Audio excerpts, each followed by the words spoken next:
So this question is going to be for Lauren and Isa, and then if anybody wants to contribute, feel free. Given the examples that we're showing you, what did artists choose to represent when given the charge to visualize reclamation projects? And what access did they gain when physically taken to the reclamation sites? All right, Isa, do you want me to jump on this one first, or would you like to? Go ahead, yeah. All right, so this piece right here is Irrigation by Michael Frary. This is the quintessential reclamation piece. Reclamation began as trying to turn that arid desert landscape into arable land. And you see a perfect depiction right here. You've got on your right side that very, very dry desert, and the left side, sudden lush groves of citrus and palm dates and other crops being grown with the irrigation canals and people at work, and you see those high desert mountains in the background. This is just something that the representation of the exact work that reclamation does. This artist chose for this specific piece to not go further than that and to say, oh, this is how the landscape was going to be or will be in the future, but this is going to visualize exactly in this moment in time. And we still see this today. I don't know if any of you have gone out to Southern California. This is exactly what it looks like. Same with Arizona, too. You see that very dry, arid landscape, and then rows and rows of canals. There's way too much water in this picture. There's a lot of water in that one. And I would just chime in to add that for just echoing whoever it was in the audience who just talked about not being necessarily from here, but coming here and having these experiences, one of the things that you get in across all of the artwork that's collected and produced under this project is really a sense of awe, which I think is very embedded in the tradition of Western depictions of water from the 19th century. And in this case, the awe is both in terms of the scope and scale of the landscape, but as well the kind of human intervention in that landscape. And I would say one of the things these artists are really engaging with that's pertinent to the conversation we're having today is the sort of human interventions in manipulating the water and its utility, and then some of the conservation questions that arise. Yeah, and sometimes that's more embedded in a kind of wild landscape. Like this is one of my favorite works that was created under the project. I'll turn it back to you, Lauren. All right. I know we had a question. Go really quick. Going back to the Frary Yes. painting, our culture reads from left to right, and you can also look at that as a timeline, left to right, because when we do what's on the left, we're going to get what's on the right. It's an excellent way to read into that piece. All right, back to Salt River Project. I am from the Salt River Valley. Doesn't look like this. But I do love this piece because it conveys the Theodore Roosevelt Reservoir in the far back right. And you just see these rows and rows of probably citrus trees, as well as saguaros sticking up out. And it's green. It is so, so green. And, you know, if you've been down in the Salt River Valley in Arizona, Phoenix area, it is green for maybe like 3 weeks.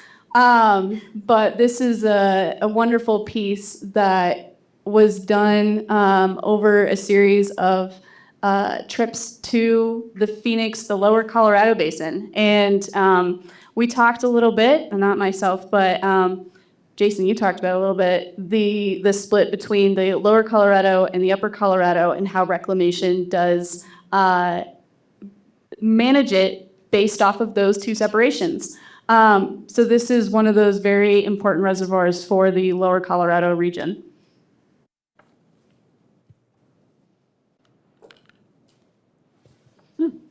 Banks Lake Feeder Canal. This is Grand Coulee. It is such a simple piece by Ralston Crawford. He did a series of photographs while at Grand Coulee. He actually went to Grand Coulee on multiple trips from 70 to 72. And these photographs, unfortunately, they're not a part of Reclamation's collection, but we do have this oil painting by him, and it was the cover of the Water Reclamation and the American Artist, which was the exhibit that went out in 72. And so I think the point that I just want to make about that one, and then, yeah, can we go forward to the Diebenkorn painting or image? Yeah, thanks.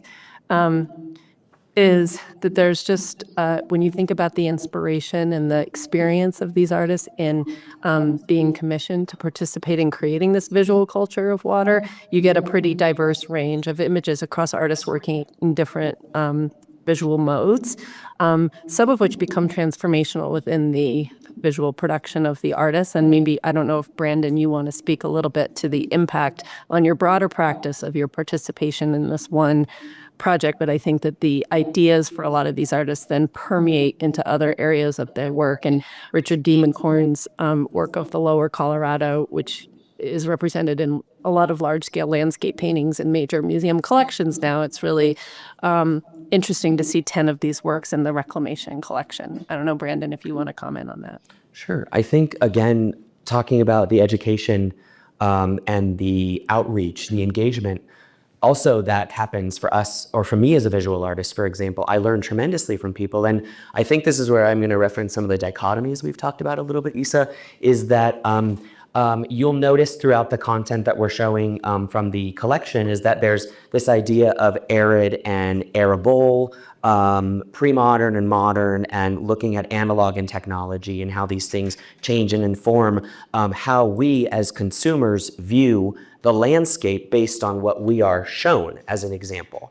And so for me, a big part of this is this really wonderful idea that now, after getting to work collaboratively in such a multidisciplinary way, and I'm hoping this was the same for people involved with 150 years ago expedition, and then again in the making of this work and seeing the land and a tour with people, is that I'm learning about other modalities, but most importantly, I'm now thinking a lot more broadly and more in an engaged and holistic way for me as a visual creator. I'm think about what something was before and after the inclusion of certain resources, or how technology has changed things, for example. And I guess for me, it raises the question of between this idea of like functionality and the sublime or the beauty, and can they coexist simultaneously? Or can and are they the same thing in certain instances? So it's allowed me as a visual maker and as a visual thinker to think about a lot of contextual information as I'm making, and then to be responsive and reiterate on things. Right. Maybe we want to go forward. Yeah. Lauren, do you want to talk about Fritz Scholder? Yeah, so this piece is by Fritz Scholder, who was the only Native American artist that was commissioned during this time, and this piece is Indian Ruin Lake Powell. So this is the only piece to depict Native American and ancient people in the living situation, those who lived before water reclamation began in the United States. And this piece in particular is one of my favorites. It stands out. It's a highlight to me. But it does contrast and asks the questions between the pre-modern and modern living, and how people did live during the pre-reclamation era and the post-reclamation era, just to be succinct about that. In the Salt River Valley in Arizona, the ancient Native Americans, the Hohokam who lived there, they dug these canals that were used to create civilization for themselves, to live and to have communities thrive along the Salt River Valley. Similar things all around Arizona and other regions in the Southwest desert. But and these canals eventually were used by people today. A lot of these old Hohokam canals were used and are still used by the Salt River Project in Arizona to go ahead and feed in the waterways, because they were done well, they were constructed well, and allowed people to receive water as that necessary resource. About this piece and more is just, why did reclamation only commission one Native American artist to depict the people before, to be that voice for Native Americans. And Fritz Schulder, he's not from the American Southwest. And it was an interesting choice to have his piece, and typically his artwork is about, has human subject. It depicts people. So the fact that we got a landscape from him is also an incredibly unique piece to have. I think we have a contrasting image there, yeah. Woohoo. All right, so this is the Norman Rockwell's piece, Glen Canyon Dam. This is one of the only pieces that's been talked about and published outside of the original exhibition over 50 years ago. So this piece currently is on loan to the Norman Rockwell Museum in Stockbridge, Massachusetts. And you might look at it and go, looks a little funny. Looks like it was well, Issa's covering part of it. Sorry, Issa. But it might look a little like copy and pasted in certain ways. And that's because Norman Rockwell, he called himself an illustrator. He didn't call himself a fine artist. What he had done is he had gone to Glen Canyon Dam. He was one of the first commissions out for reclamation. Gone to Glen Canyon Dam and was there with John DeWitt as well as a few other reclamation people. And the kind of legend behind the story is he's asking where the human element is. He's looking out on the landscape. He's asking where the human element is, and it's just a giant concrete dam that had been built several years before. And so what they did is they put him in a car, and they went out to go find Dene Navajo people. And he ended up running across a family, and they talked with the family to see, hey, we want you to be photographed for this piece by Norman Rockwell. And they were not interested until they heard Rockwell's name, according to legend. And so the family was photographed, and it was then imposed later on in his Stockbridge studio. And that dog was not a part of it originally. Norman Rockwell Classic is to add a sad dog to pieces. So here we feature a sad dog. You can see its tail kind of tucked in between its legs. It's looking down, kind of cowering. The family's expression is, you can interpret it as negative. It doesn't look positive, I'll say that much. But their lifestyle in their way of living has completely changed. This is the modern day, at the time, the modern day Native American, what their life is going to be, and it had been changing for over a century before.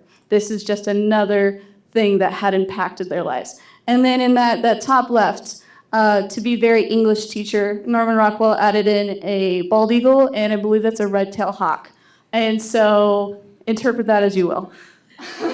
Flag that blows together? This is Green Coulee Flowers by James Dean. James Dean was the curator and director for art for the NASA program. He passed away just 2 years ago. But what I love about having the photograph of him working on site is we see the capture of this moment. We see him at work, we see the boulder, we see Grand Coulee Dam in the background, and it is so much more when you look at his piece too, because he chose to have almost half the image be this large boulder.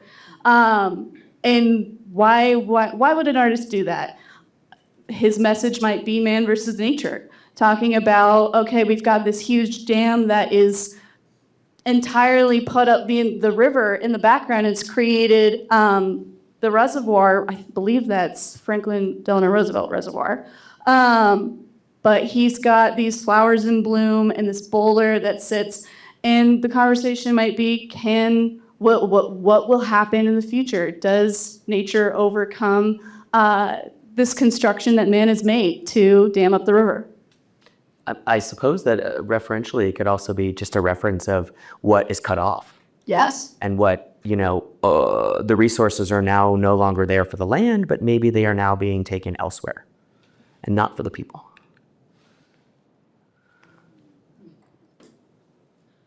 This is Lloyd Loz's Golf Morrow Point Fall off of the Gunnison River in Colorado.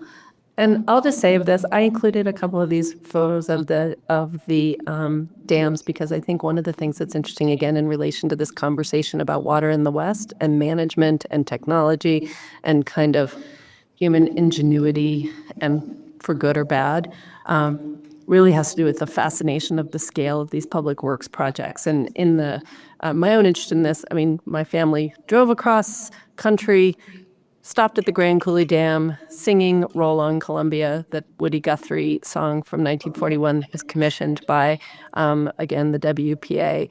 There was a real government attempt to foster that kind of fascination. And I think you just really see it persisting in a lot of these images that really celebrate the kind of American ingenuity that comes into the power of these images. And I put the detail there because those are little tiny humans, that little arch there. And I think that too just kind of underscores the impact of these public works on nature, on the landscape, and really on transforming how water behaves, how it can be used, all of those things. And I'm conscious that we're running low on time. And so I wonder if maybe I can switch to our final question, which is just to pose to Brandon and to Lauren.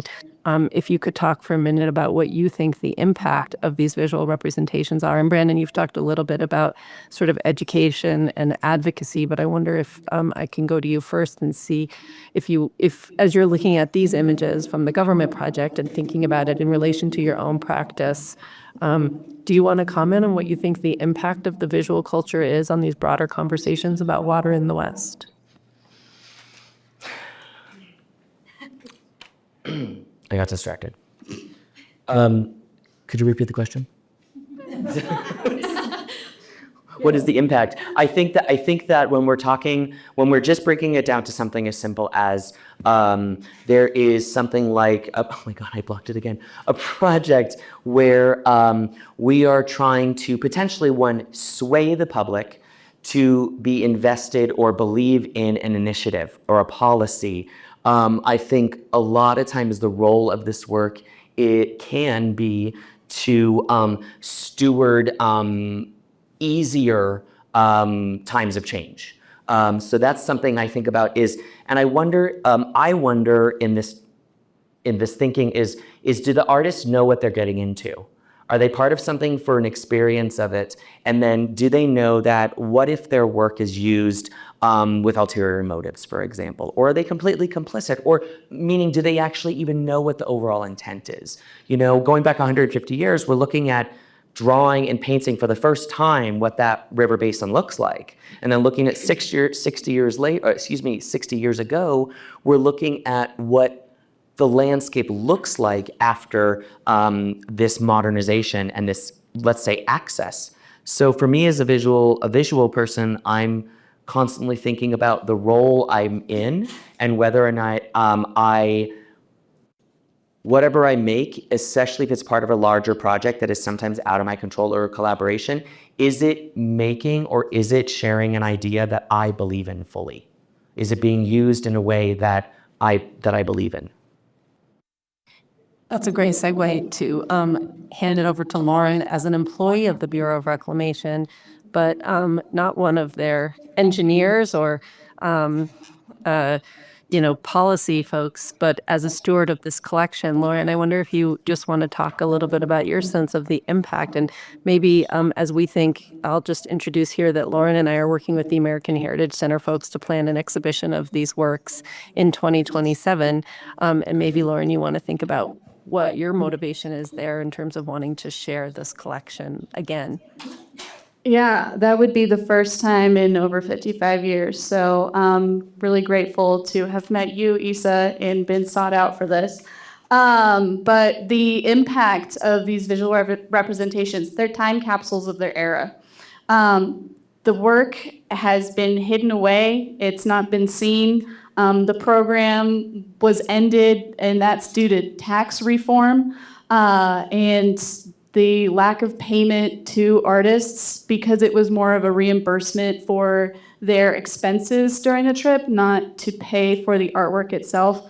And then the collection itself was mismanaged. I'm the first curator of the collection to show up pretty much in its entirety. There's been people who've worked on it as museum project managers I got relationship to the art program in some way, but they've also had other roles. And so the impact of these pieces is forthcoming. While they were made over 55 years ago, the impact is forthcoming. There was little to no opportunity to show this before. And they've been, the limitations of these visual representations that we see, I'm gonna get up and stand over here really quick. The limitations are that time has altered these landscapes. We in the West have been in a drought for 25 years, since about 2000. So it is definitely something where they are time capsules. The landscape doesn't look this way anymore. The landscape's changed. What does it look like today? And I'm speaking out of a place of hope and opportunity as a museum curator for reclamation. I hope to have the opportunity to bring artists and visual representation to these sites again, and maybe not only to the dams and the reservoirs, but to watershed, to provide an opportunity for another way to communicate. Because photography as an informational documentation tool, it does a good job, but it doesn't show the scale compared to artwork. It doesn't show perspective. This piece, this is the wrong name, ignore it. I forgot to change that. This is another one by James Dean, and you can see these tiny little construction workers working in here, and how this scale is just massive, and the impact that it has on a site. But this scale is only representing one part of the Grand Coulee project. It doesn't speak to a whole of how does this affect the greater region? How does this affect all the people that are a part of living in this? One of the areas that I'm hoping to search more into is all of the Native Americans that are affected and were affected by the water being dammed in different areas, specifically Grand Coulee as well. Tule Lake is a great visual representation because Tule Lake is one of the intermittent ancient lakes in the world, and it has had people living by it, using it as a resource for thousands of years. It was also, and this piece is Tule Lake Refuge by John H. McCoy. Let me just put that really quick. I like that it's called Refuge, and I'll reference that. But you see this migration of birds, there's life beyond just people that are living here. And it also, Tule Lake was used as a Japanese internment camp during World War II. So this is talking so much more about the history beyond just the migration of birds, of the water that is around Tule Lake, but what history is in Tule Lake, and what can we ask more from visual art in water conservation?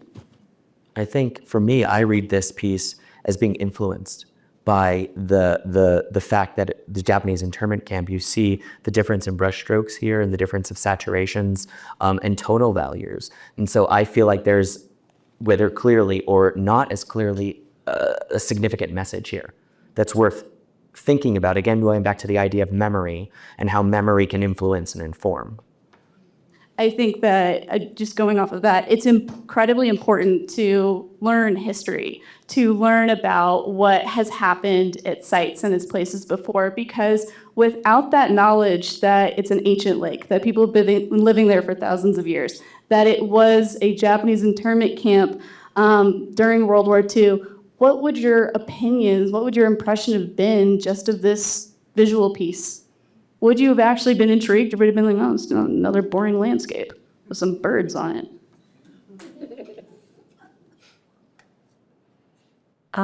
So I think we're out of time if I'm going by the schedule here. And just say that I think that there's these visual representations, and if we're thinking about visual culture of water in the West, it does have the power to shape perceptions. And I think how we engage the works that were produced in the past, why they were produced, and what they were, when those stories were that they were meant to embed in people's minds. And I would even say, for those of us who live here, sort of identities and connections to the land, those have important legacies in the work that's produced. And I love this piece because it's just water. But then if you look at the Pyramid Lake A, you have a very different perspective there. And I put those in to give a sense of these artists. They're really wrestling with these questions. And so I think there's a big impact of the experiences of these water landscapes on the artists themselves, and they're trying to convey that in a lot of this work. And I'll just put in a little plug that would love to have more of these conversations around water, water policy, conservation, water futures, how we construct different and more productive narratives around water in the West, around this artwork. And maybe that's another opportunity to reconvene some of the folks here.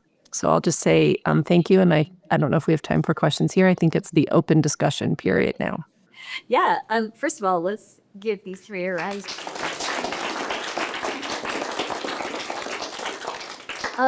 We have time for questions, and also then we could maybe sort of lead into the open discussion period. We have the room till 3:45. Like, no one's obligated to stay until then, but if there are kind of lingering thoughts we want to get out there or discussions we want to have, we should totally do that.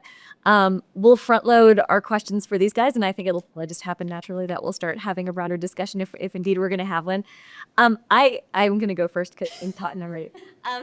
I'm curious if you guys know of any art that's been produced in response to the removal of some of these. Oh, like the Klamath? Exactly. Yeah. I'm like obsessed with that story right now. And I know it just happened a few months ago. So, I mean, but, yeah, I'm curious like what that looks like and what kind of stories that type of art could tell.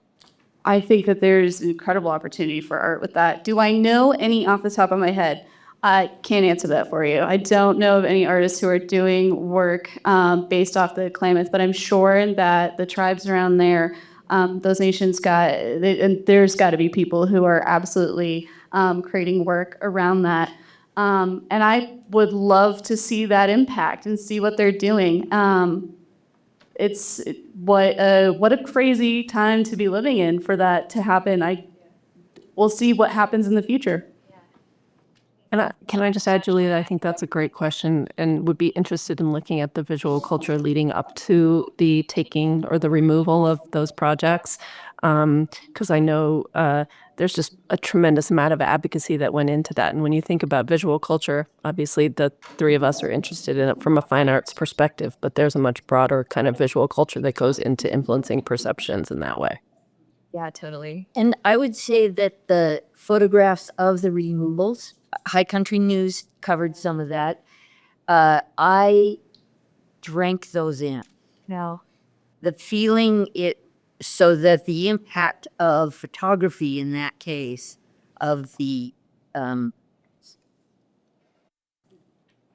demolition of the dams just felt amazing to me. Yeah, me too. Yeah, it has such emotional impact, I think. Yeah.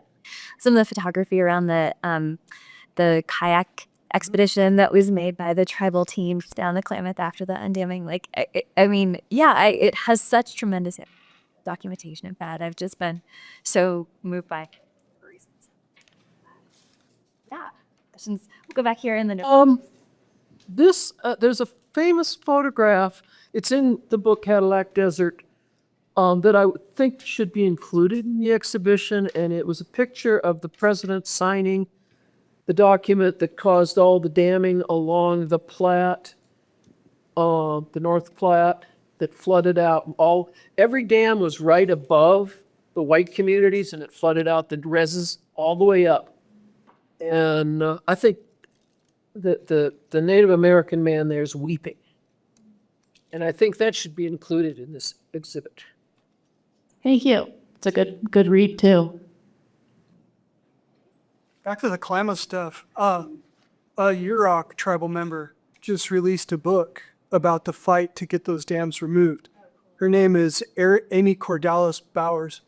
The University of Oregon, go Ducks, law school. Right, they're hosting her. She's been the recipient of a UN Conservation Award. She is amazing and relevant to visual arts. She's a great colleague to reach out to about the prospect of photography or painting or whatnot having been done in conjunction with the dam removal project. Again, her name is Amy Cordalis Bowers. And she's a water lawyer for the, I mean, that's where she comes from, background. She spun off and started an NGO now, Yes, I know. But she's a lawyer for the tribe. General Counsel. Like she's true. Yeah, it'd be great to get like a full and complete account of that history, because just, I mean, such tremendous advocacy of all kinds went into that. It's amazing that it happened. Yeah, I will look up that book. Yeah, cute. Yeah, I think there's been a lot of conversation about futures, imagining futures, hydro imaginaries, the little exercise that we all did here that really stimulated such great conversation. And I'm personally and my team are really interested in some participatory mapping that takes maybe a more analog form as part of our futures thinking and work. And it just sounds like the panel here has a lot of experience with that. And I was wondering, I'd love to connect later, but I was also wondering if you could speak a little bit about, I didn't know all of the artists represented in the slides here, although some of them I did, but it seems like they were very well-established artists. But there's also art that is done by the layperson that tells us something different about a place and about their relationship to it. And I'd love to hear your experiences doing that kind of work, or your thoughts on interpreting that kind of work. The artists, there's a whole story about who was selected, why they were selected. And I think that it's very important to get that layman, but a lot of these artists were WPA artists. So they spent time in rural American communities working on murals or other art projects. So they got to do that one-on-one time with those types of communities. And I would hope that that translation of that time did bleed into their other work. And some of the pieces that aren't shown do include more visual representation of construction workers, but not maybe the construction workers doodling themselves. That would be such a fascinating thing to see of their experiences. Or any kind of artwork done by the communities that would live along the rivers, the reservoirs. Yeah, I don't know if that answers a little bit, but if you Can I just jump in quickly? Yeah. Sorry. Did I cut someone off there? No, go ahead. Okay. I think that that's such a key point, right? And in part because thinking about Jason's discussion earlier about who's in the policy conversations and who isn't, one of the things about visual culture, particularly in the 20th century, but even in the 19th century, is that the structure of patronage and dissemination really determines what becomes visual culture in the sense of what's circulated, what's accepted, what's taken as kind of good, what's valued. And that includes everything from the way it looks to the things that it's depicted. But I think that, I don't know who asked that question. I would love to talk with you further at some point. But I think that there is an issue here too of how wide or narrow the visual representations are based on who's included and kind of what's the entry card? What bona fides do you have to be considered part of that visual culture? Thank you. So that was Caitlin Ryan from YACT, by the way. So you guys can connect later. Yep. Thank you. It does beg the question of why was there one Native First person invited to be part of the discussion solely or even at all? There were 3 women too that were included. 3 women, 1 Native American, 2 Asian Americans, and then the rest were white men. And then the bigger story here is that there's the process of selection went through the person who is the former director of the Whitney Museum of American Art. It's very much about the kind of art establishment too in the period between the 1930s and the 1960s. And just one thing to know about Fritz Schulder is that he was an instructor at the school that was set up through the Department of the Interior. So he had a pre-existing relationship with the Department of the Interior, which is the parent organization of the Bureau of Reclamation. Yeah, and a lot of these artists came from the NASA program, which that was in the same decade. So there was a lot of, it was really, from what been able to research and find out, who do you know? That's what it has come down to. So whether you're known to the broad and whether you're known to the broader public, or at least known in the circles of professionals looking into this.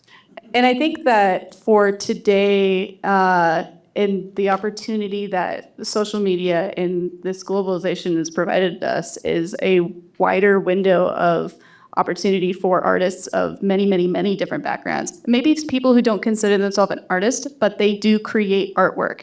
What important statement do they have to say visually about water conservation and stewardship?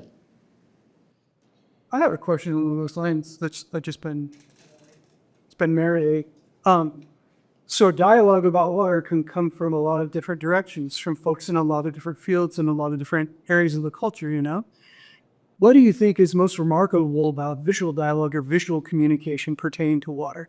How is it qualitatively different? How important do you think it is as compared to other interventions or other ways of engaging with water dialogue? I think we heard earlier the data doesn't sink in with people, but visual representations do.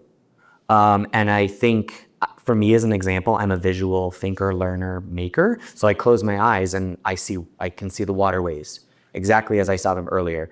But for me, it's very interesting because you can very clearly and very accessibly show stages of something. You know, from the beginning to impact, to greater impact, to almost desperation, if you will.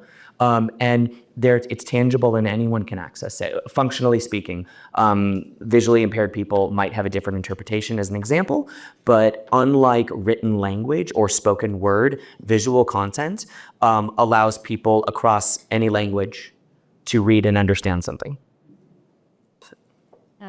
Jason, I was just going to say, I'm just starting work on this book about it's basically like a sonic archive of climate change. So I've got a few case studies, and I'm going to go do a bunch of field recording and talk to folks in particular communities about like the changing nature of their acoustic environments and so on, and then like ideally come out with this kind of archive that can be publicly accessed of some of those soundscapes. And, you know, it is kind of interesting to think about like the way these different pieces of the puzzle fit together, like the stories the visual culture can tell.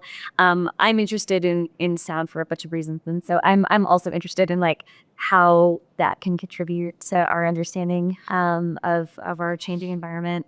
But yeah, I mean, it's kind of interesting to like high five with you guys and be like, you know, yeah, what are the ways that you can sort of imagine by way of our entire sensoria? Like, I was going to say, like visual culture, sound allows us to be imaginative, right, and allows us to position ourselves within an experience, potentially, or within a certain scene without necessarily having been there. It also allows us a greater understanding of empathy than I think a lot of times data does. Yeah, sorry. No, I'm okay. Because, like, I know there was I don't know, but just on that same note, like, I teach global environmental history, and I'm a historian, and I'm not a particularly visually material culture oriented one, and I just think my students read books and articles and books, so like that. But 30 pieces already. I did the teaching gallery at the UW Art Museum, and there were some students who were like, whoever looking at a painting, but there were other students that were like, oh, I get this thing you've been talking about all semester now, because they, like, it resonated with them in a way that some of the other material didn't, or it fit in, you know, alongside that material in a way that made them both really more powerful. And like, you looked at one of the Thomas Moran paintings, and like, I've never, like, every single student came up in like multiple essays, this payment. Like, it was just really, yeah, it was on them in a way that some of the other stuff didn't. It was like really, I think. Can I comment really quickly? Yeah. I think one of the things to say about visual culture, whether it's painting or photography, is that there's a perception of truth embedded in the images. Somebody made the point earlier about empty landscapes, or when you were drawing your own perceptions of water and they were without humans in them. And when you looked at, the whole history of representations of water in landscape painting tend to be without human intervention, which we all, of course, know is a very constructed vision of what the American West was at any point in time. But to Jason's point about how are these different, I think that there is, for better or worse, a sense of documentary in a lot of the visual culture that can be very easily manipulated. I know data can also be very easily manipulated, but there's a kind of visceral reaction to visual culture that I think makes it a very effective means of communication, regardless of what kind of story it is you're trying to tell about water. Yeah, thanks, Isa. I'd like to plug, if possible, the Art Museum teaching gallery space. Alex Ziegler, and if anybody wants, I'm happy to provide contact information, is a fantastic newer resource to the institution and is very excited. And there is a gallery teaching space in the Art Museum that pulls directly from the collection, as well as has access to working with people in the American Heritage Center collections. And what faculty do, or scientists or researchers or whatever it may be, staff members, can basically request and propose and request a wall of 4 walls to build a visual catalog of content around. And it is very commonly used by non-visual culture, non-visual art programs to draw those exact correlations. And it's the aha moments for students that are the most remarkable. And when I take them, they have a similar effect, but I prompt them. But when a faculty member or a staff member comes in and says, think about this, and then plants a seed for them, it's amazing the doors that it can open, because then, like we talked about earlier, it further encourages and enriches their later holistic thinking. So I really recommend it for anyone that's interested. Yeah, it is an awesome resource. We've got like 5 minutes left, and I know we missed a comment. I don't know which one of you guys. Well, I was listening to all this and thinking about what Byrne said about if people all are, if the majority of people in Wyoming believe climate change is affecting them, but they can't quite talk about it, then I think, well, okay, so WYACT could sort of seek for, encourage, maybe create a I don't know, a competition, but to draw, to pull out artwork and then put money into billboards using that.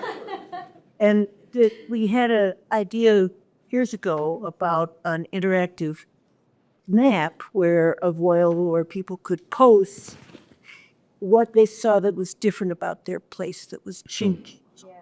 That's great. Fishermen, gardeners, everybody. And we could never get funded. But maybe WYACT could finally fund it. Corey and I used to talk about it. Anyway, it seems to me sort of drawing on the power of visual and maybe sonic representation to sort of leap some of this into actual action might be an interesting attempt. Totally. And because it gets around that problem of language, like if it's just a question of calling it climate change or something else, right? The differences we're noticing in our natural environments or whatever, right? It gets around that problem. These offering other modes of representation to have a dialogue about, to be climate change, but what other people maybe don't want to. The cognition of the world around them. Yeah, Please see it. yeah, I love.